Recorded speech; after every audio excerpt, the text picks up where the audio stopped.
Well, welcome back to Mr. Obsolete's Vintage Homesteading. Today we're going to cover a number of different things. One of them people have asked me over time is, about my saws. I use a bunch of them, I have 20 of them at the ready just about any time, so that way I've got a saw for every reason and every season. Well, I've had people ask, if I had to have just one saw, what would I have? Well, I'd say McCulloch Pro Mac 610 or a 650, but it's too big to do a lot of stuff. So basically, to realistically do firewood, brushing, kindling, and bigger trees, you need 4 saws, and so I'll talk about the 4 saws. So first off,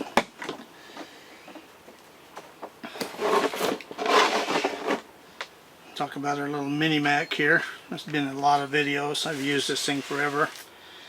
I just sat down the other night and figured out how many years I've had it, and close to 35 years, and I've not had to rebuild it. Just good maintenance. And there was recently a guy asked me, he said, well, I had a Mac 110, but the vibration was really hard on my hands, I couldn't use it. Well, 110 is just a little more modern version of this, just has a chain brake on it. But the thing is, with the small McCullochs and even the mid-sized one, twice a season you need to go over all the screws on them, and these are critically important to keep the screws that hold the motor block to the case really tight, because if they're even just slightly loose, these things will vibrate quite a bit. But so I do that, I keep them tight all the time, and there's no cushion or anything on here, and I have absolutely no problem with any of them, and these things get lots and lots of use. So anyway, the small one here is basically about 33 cc, and the small bar there, and this I use for branching and brushing and kindling mostly, and real small trees also. So anyway, we'll move on to the next. Well, the next saw I like for using is this 40 cc Homelite Super Easy Automatic, which stands for automatic oiling. And the thing I like about this over the Mini Mac, it's got a longer bar. It's got a full 3/8 chain on it instead of a 3/8 low profile like the Mini Mac there. The really great feature of this saw, the full wrap bar, so you can put it this way here. And for a little saw, that's really a great item. So this is about 40 cc, and does have some cushion on the grip here, and I like using this for bigger wood up to about 10 inches. It cuts really good. Medium speed saw, cuts about 8500 or so. But this is just a really great, simple, reliable little saw. I'd highly recommend them, even if you can only find one that's got a half wrap bar on it. Okay, we'll be back with the next. Well, the next saw here is my favorite saw, 60 cc McCulloch's, either the ProMax 610 or the 650 like this one.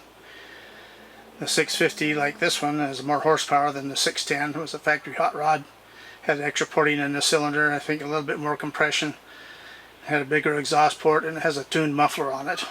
So anyway, 1980s when I first started doing firewood with a ProMax 610 with a 20-inch bar, and about 8 years later I got the Mini Mac. So but these by far over the years have been my most used saws, and the reason for that, they last forever. Got to give them good care, but they'll last forever if you do. Simple to work on, easy to maintain, require very few parts. And I always like running a 24-inch bar on these so I don't have to bend over as much. And the bars are old McCulloch bars, and those were the best out there. They're heavy, but they last and last and last. And of course, with the override oiler on these, like most all McCullochs had, plus the automatic oiling, the chains last forever too. So anyway, like I say, these are the best saws I've ever had for. And I've had other new Stihls and Huskies and different things like that. They didn't cut the mustard. I made the mistake of buying new saws because everybody says, oh, that old saw you got is too heavy and blah blah, it's too slow and blah blah, which it is not, it's fast. But to keep the warranty on it, I run their oils at 50 to 1. And guess what? They wore out really fast. So I'll talk about why these last too in a bit. But anyway, I went back to using these full time and still do. These, I got a number of them. They're all used all year long, every month. And there again, just proper maintenance is about the only thing they really need. So with a 24-inch bar, you know, like I say, I cut up to about 24-inch tree with them, which works out perfect. I have run 28s on these, and the 610 with a 28 on it works a little bit too hard. This one, no problem at all, but I can't find the original 28-inch McCulloch bars anymore, so the Oregon ones that I bought were not the top-of-the-line Pro bars that I put on these, and they wore out pretty quickly. So but there's other stuff out there. I got a Sumer on one of my saws. It'll be interesting to see how it lasts. But anyway, we'll talk about the next size up. Well, our next bigger saw is our Stihl O51 here.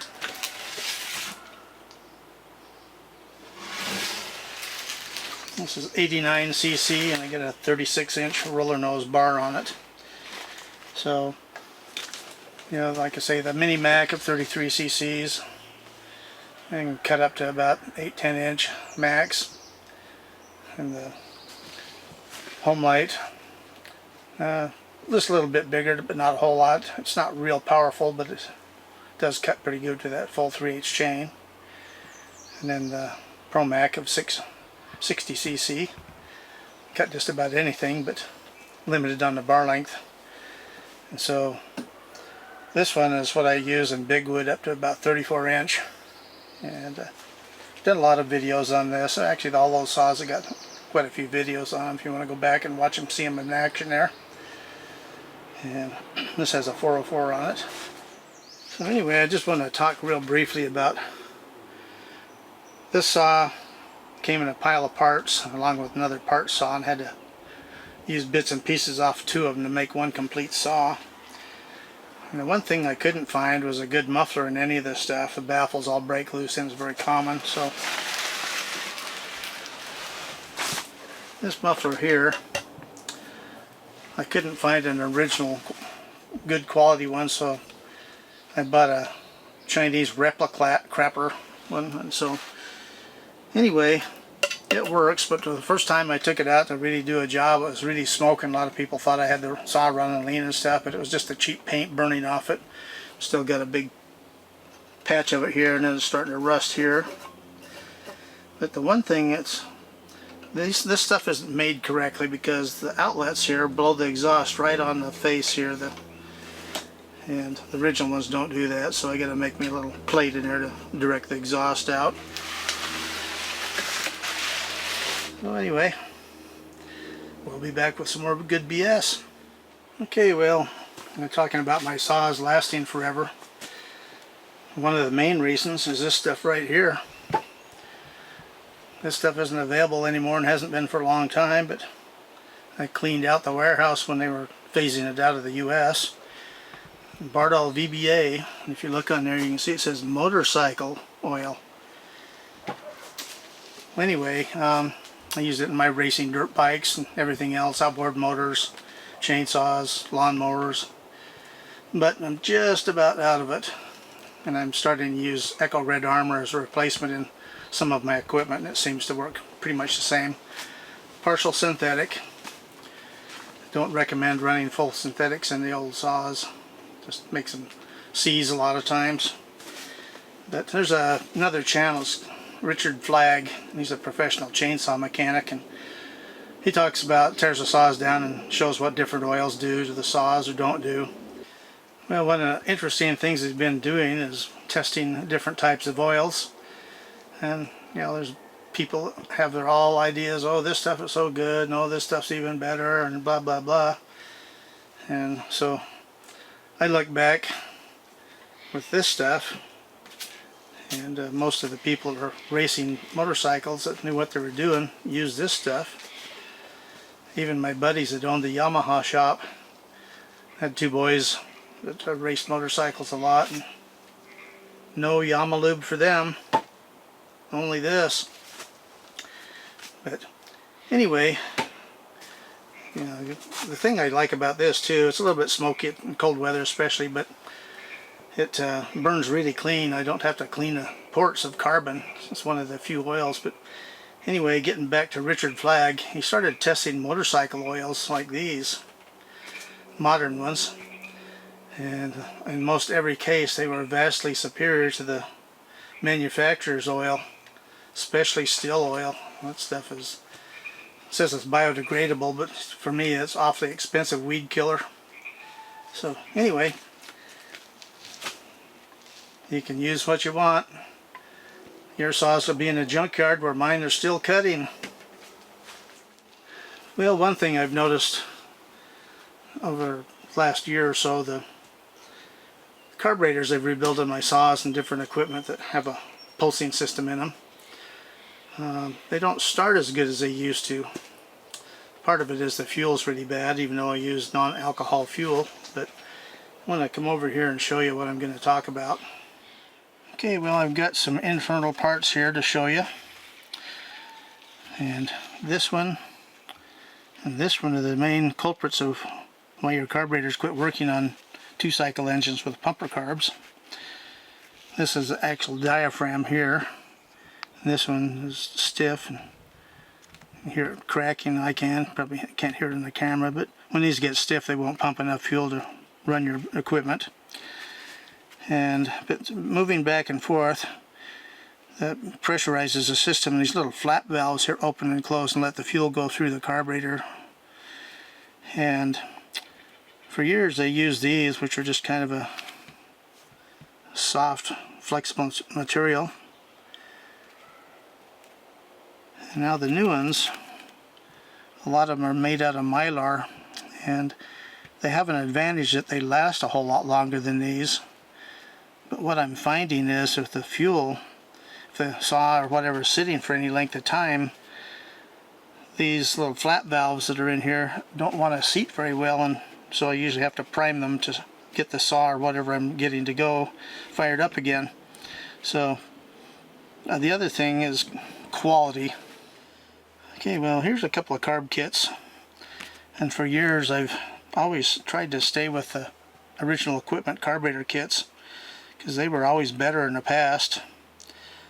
So anyway, this is a Walbro kit here, which is OEM, and this is a Chinese CTS, and I think that's cheap, terrible stuff, because the thing I found with these when I can't find an original type is that a lot of times these little holes in here are not made properly, and I have to cut them out with an X-Acto knife, and the little arm here that operates the needle, a lot of times they're stamped incorrectly and they're crooked, so I always reuse the old ones if they're in good shape. So anyway, well, I'm going to talk about this kit here in just a sec. Well, like I say, I want to talk briefly about quality. Like I say, for years, and almost forever, I've had saws. I've always used OE kits because they were readily available. They're always a lot more expensive than the Chinese stuff, but I always figured the quality was better. So anyway, the last 3 of these I bought, I put in the saws and had a little bit of trouble with them. I thought, well, that's really weird. There must be missing something in the carburetors. I took them completely apart and cleaned them. It didn't make any difference.